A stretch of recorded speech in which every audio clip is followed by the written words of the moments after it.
कि हे कान्हा, हे बलराम, हे कृष्ण, आप बड़े बड़े दुष्टों का नाश करने वाले हैं।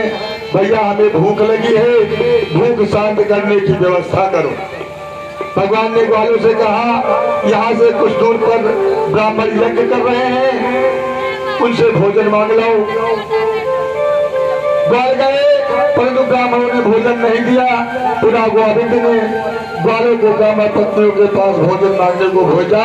तब ब्राह्मण पत्नियां बड़ी प्रसन्नता से भोजन की अनेक प्रकार की सामग्री थाली में भरकर गोविंद के पास ले आई। तब ब्राह्मण पत्नियां प्रसन्नता से भोजन की अनेकों प्रकार की सामग्री थालों में भरकर गोविंद के पास ले आई। तब गोविंद ने कहा कि हे देवियों, आओ, तुम्हारा स्वागत है, तुम हमारे दर्शन को आई हो, ये तुम्हारे जैसे भक्तों का उचित ही है। गोविंद ने भोग पाया, सखाओं को खिलाया। ब्राह्मण पत्नियों से बोले कि अब आप अपने अपने पतियों के पास चले जाइए। तब ब्राह्मण पत्नियां बोली कि अब हमारे पति हमें स्वीकार नहीं करेंगे। तब कृष्ण ने कहा कि हे देवियों, तुम डरो मत, मेरे द्वारा भक्ति रूप से स्वीकृत तुम्हें तुम्हारे पति, पिता, भाई, पुत्र तथा अन्य संबंधी तुम्हारे ऊपर दोषारोपण नहीं करेंगे। इस तरीके से ब्राह्मण पत्नियों का पूर्व जन्म बताया।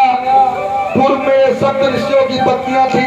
एक समय अग्निदेव की सुंदरता पर मुग्ध हो गए थे। तब क्रुद्ध ऋषियों ने अग्निदेव को तो सर्वभक्षी होने का श्राप दे दिया और पत्नियों को मनुष्य योनि में उत्पन्न होने का श्राप दिया। पीछे प्रार्थना करने पर कहा कि द्वापर में कृष्ण भगवान को अन्न देने से आपको विष्णु लोक मिल जाएगा। इस तरीके से ब्राह्मण पत्नियों पर भगवान ने कृपा की। एक दिन सुखदेव जी कहने लगे कि एक दिन भगवान पितत्रय बलदेव संयुक्त अपश्यन् वसन् गोपन्नंदा याग कुदोदम। एक दिन बलदेव के साथ रहते हुए गोकुल में गोविंद ने देखा सभी गौ पूजन इंद्रराज की तैयारी सुंदर सुंदर पकवान बनाकर कर रहे हैं। दोनों भाई नंद बाबा से बोले कि आज कौन सा उत्सव है। हे पिताजी, यज्ञ कैसा होता है, कैसे होता है, फल क्या है? आपके कोई कमी तो नहीं है, फिर यज्ञ किस लिए कर रहे हैं? तब आज कवन उत्साह हमारे असुरपति को पूजत है प्यारे। वर्षत जल को जामत जाते और चरत धेनु पर प्रगटत ताते। बाबा कहने लगे इसी कारण इंद्रदेव की पूजा की तैयारी कर रहे हैं। तब गोविंद ने कहा इसमें इंद्र की कोई बड़ाई तो नहीं है। भगवान जैसा चाहते हैं प्राणियों को वैसा ही करना पड़ता है। आपने इंद्र की पूजा तो बहुत दिन की। अतही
उनसे आज हम गोवर्धन की पूजा करवाएंगे।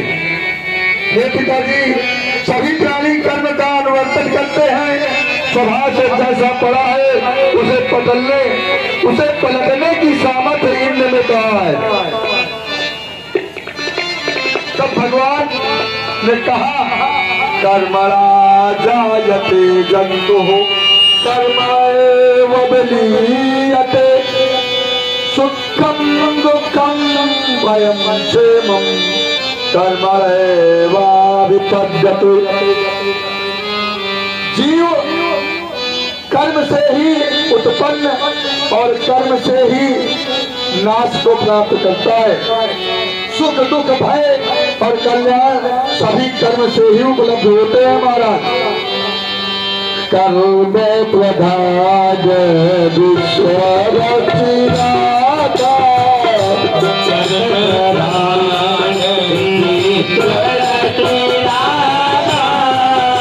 पूजा